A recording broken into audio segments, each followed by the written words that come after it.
Jusqu'à 9h, Good Morning Business. Il est 7h44, on est vendredi, on se fait plaisir, on dépense. On va parler notamment évidemment de galeries d'art et d'art contemporain et d'art en général. Avec vous, Marion Papillon, vous êtes présidente du comité professionnel des galeries d'art, galériste par ailleurs. Et évidemment, nous sommes donc à Paris Plus, by Art Basel. La FIAC a été remplacée par Paris Plus. Vous êtes l'une des exposantes et la présidente du comité professionnel. Est-ce que c'est bien Paris Plus par rapport à la FIAC? Bonjour d'abord. Bonjour. Écoutez, vu la fréquentation qu'on a depuis hier, oui, on peut dire que, en tout cas, les visiteurs viennent très nombreux, mais aussi les professionnels, ce qui est évidemment très important pour nous, c'est-à-dire les conservateurs de musées, les commissaires d'exposition, les jeunes commissaires aussi, et qui donc viennent découvrir les œuvres dans cette foire. Qu'est-ce que ça change pour vous en tant que professionnel que ça soit devenu Art Basel ? Ce sont évidemment des organisateurs, ce sont des grands professionnels qui connaissent bien, qui arrivent à drainer tout un public plus international parce qu'ils ont des foires aux quatre coins du monde. Ah oui. Donc évidemment aujourd'hui ils arrivent à drainer un public très important de collectionneurs. Alors évidemment on est post-crise, mais on a aussi plus d'Américains qui reviennent. Là vous sentez que sur les acheteurs il y a quelque chose qui se passe? Oui, et puis les galeries ont toujours besoin, pour se développer, elles ont besoin de trouver de nouveaux clients. Ouais. Et c'est pour ça que c'est important. C'est peut-être ce qu'apporte Art Basel. Voilà, peut-être aussi pour nous c'est important. On veut toujours voir évidemment nos collectionneurs. On a besoin d'être attentifs, mais on a aussi besoin de rencontrer de nouveaux clients pour pouvoir élargir évidemment notre clientèle. Alors on a regardé avec Laure l'évolution du marché de l'art depuis 20 ans. Ce qui est incroyable, c'est la part de l'art contemporain. Ça représentait 3% du chiffre d'affaires il y a 20 ans. Aujourd'hui, c'est 23% du marché de l'art. C'est de l'art contemporain. Vous êtes une galériste spécialiste dans ce domaine.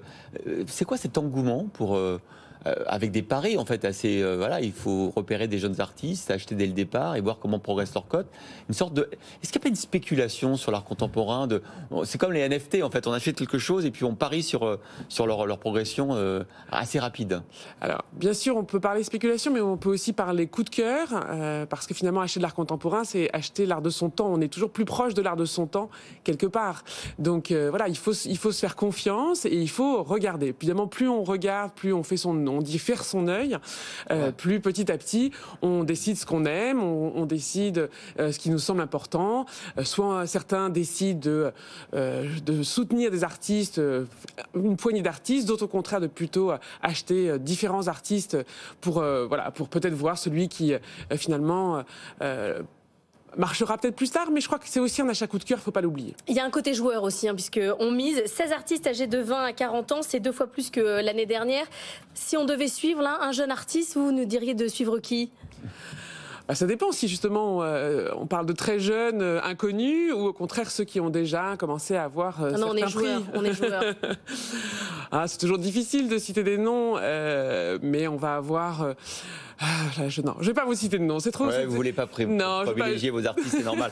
Ni les miens, ni ceux des autres. Est-ce que, par exemple, le rôle de François Pinault, Bernard Arnault a structuré un peu ce marché de l'art? Parce que c'est vrai qu'on regarde ce qu'ils achètent, on regarde ce qu'il y a dans leur musée, leur fondation aujourd'hui, et ça a beaucoup dynamisé ce marché de l'art contemporain.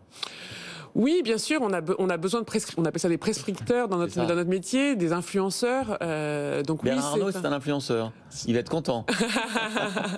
Mais il n'y a pas que Bernard Arnault. On suit ses choix, si il a une influence, il y a des choix suivis. Bien sûr, mais il y a aussi des conservateurs de musées. Il y a aussi aujourd'hui, ceux qui montrent les œuvres.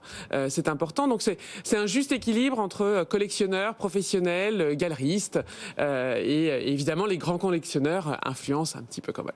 Et public, vous nous disiez, il y a beaucoup de monde depuis hier. On vient s'y promener aussi au lieu pas forcément d'acheter, mais c'est un rendez-vous. C'est un rendez-vous, évidemment. Alors, on est à la fois sur un rendez-vous professionnel et public, en fait. C'est en effet un grand public qui... Alors, les foires, c'est un endroit où on voit beaucoup de choses. Il y a une grande diversité de propositions. Donc, c'est pas forcément facile pour le visiteur de se dire, voilà, qu'est-ce qui me plaît dans tout ça. Mais là, c'est une offre très, très large. Et donc, il peut quand même se donner aussi, se faire un peu une idée de ce qu'il se fait en ce moment, qu'est-ce que c'est que l'art contemporain en ce moment. D'autant que j'ai vu que 320 galeries, il y a 80% des galeries françaises qui sont représentées cette année à Paris+. C'est important, ça veut dire que... Alors c'est plus compliqué que ça, puisque c'est un nombre de galeries françaises. Nous, au comité, on représente plus de 320 galeries sur le territoire. Un certain nombre sont à Paris+. Et on a aussi un certain nombre de galeries qui ont des maisons mères à Paris, ou pas.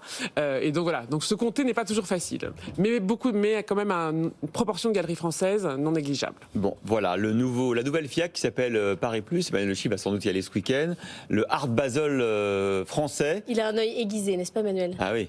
Mais pas du tout. Sur les œuvres d'art, mais aussi sur les œuvres d'art œnologiques aussi. Oui, ça collectionneur. Ça me faisait penser un peu au salon des vignerons indépendants. Si vous savez pas, sûr chez qui vous allez, vous prenez beaucoup de risques. Donc je pense qu'il faut préparer sa visite un peu avant quand même. Oui, c'est vrai. Faire son œil un peu avant, comme le disait Marion Papillon, présidente du comité professionnel des galeries d'art. Merci beaucoup. On vous laisse retourner évidemment à Paris+. J'imagine que vous y allez directement. Exactement.